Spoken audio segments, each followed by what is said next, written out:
Ya, selamat pagi pemirsa. Kali ini bahasannya tentang Jack of all trade versus spesialis. Hari ini Rabu 19 Juni 2024 ya. Kita bahas dengan waktu yang singkat aja karena berhubung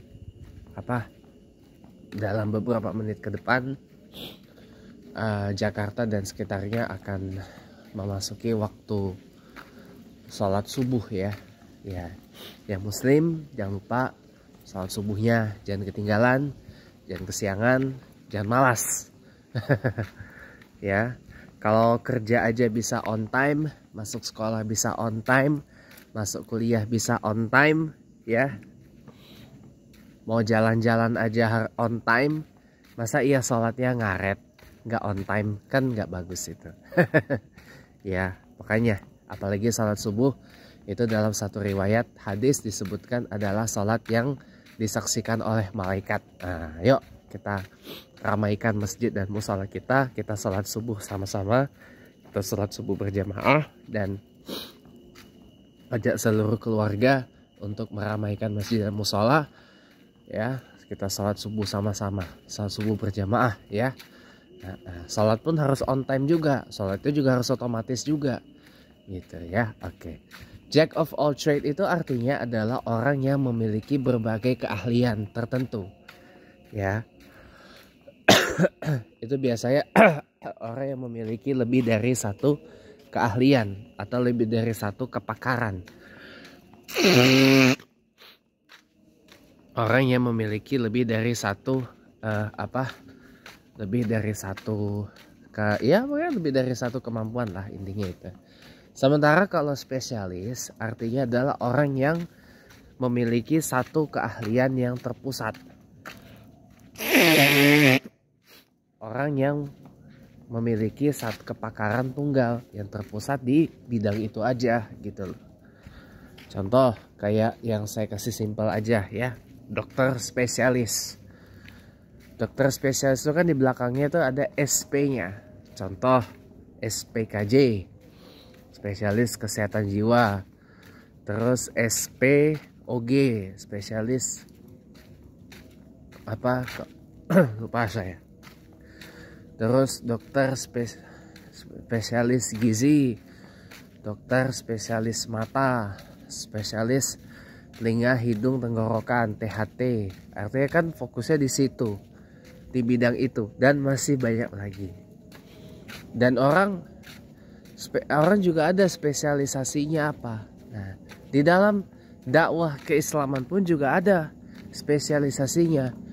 Ada orang yang spesialisasinya mengkaji Al-Quran, ada orang yang spesialisasinya mengkaji hadis, ada orang yang spesialisasinya mengkaji berbagai kitab-kitab para ulama gitu ya, contohnya, yang tentu saja bersumber juga dari Quran dan hadis, tapi lebih difokuskan untuk mengkaji itu kitabnya. Dan masih banyak lagi orang-orang yang banyak berhasil di dunia ini tuh rata-rata tuh orang yang bukan jack of all trade. Adalah orang-orang yang spesialis gitu loh. Ada orang yang memiliki passion di bidang IT, jadi dia menspesialisasi IT itu. IT itu juga ada cabang-cabang spesialisasinya, tidak itu aja gitu loh. Dan masih sama aja kayak olahraga juga ada cabang spesialisasinya. Karena saya orang yang suka mobil, nah misalkan balap mobil, ada yang spesialisasinya di open wheel Formula E, single seater.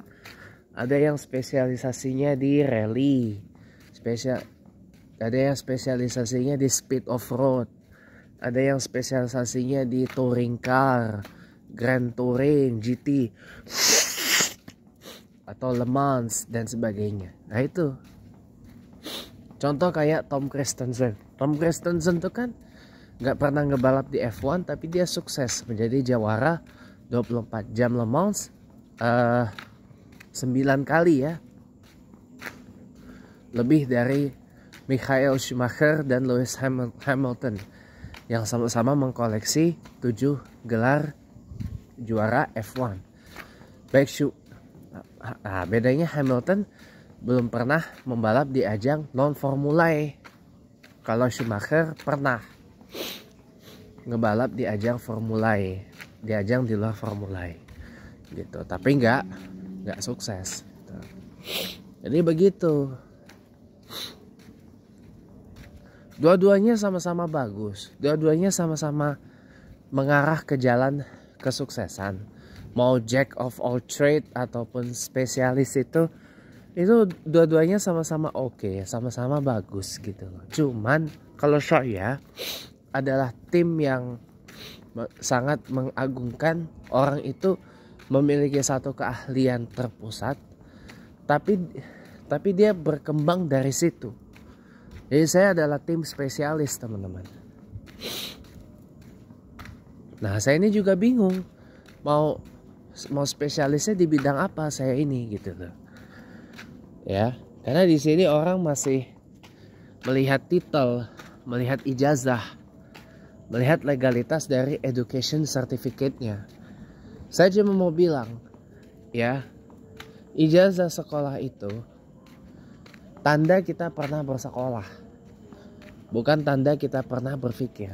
Kalau saya tambahkan, ijazah itu cuma sertifikasi bahwa kita pernah menuntut ilmu, menimba ilmu di situ, tapi bukan sertifikasi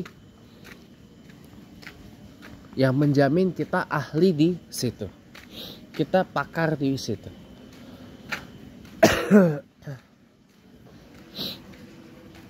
Ya, contohnya banyak. Teman saya, Riri Mustafa, orang PDIP, dia sarjana hukum. Tapi dia tidak mengambil kepakaran hukum. Sekarang apa? Beliau jadi akupunturis, spesialis di bidang akupuntur gitu. Ya. Dan masih banyak lagi. Anda tahu Ferdian Setiadi nggak? Beliau tuh S1-nya bukan S1 psikologi loh. Dia sarjana ilmu politik. Sebelum akhirnya S2-nya ngambil di bidang psikologi dan menjadi hipnoterapis. Itu. Jadi makanya sekolah itu, ijazah sekolah itu merupakan tanda seseorang pernah duduk di bangku sekolah itu. Bukan tanda orang ahli di bidang itu. Jadi makanya saya aja kalau orang masih lihat dari titel ijazahnya ini dan itunya, itu menurut saya sih ada yang harus direparasi dari otaknya itu. Dan ini dialami oleh ratusan juta penduduk Indonesia yang memang harus direvolusi otaknya gitu loh. Ini bukan lagi revolusi mental, revolusi otak ini namanya. Brain revolution, mind revolution. Sekian, selamat pagi, selamat aktivitas teman-teman.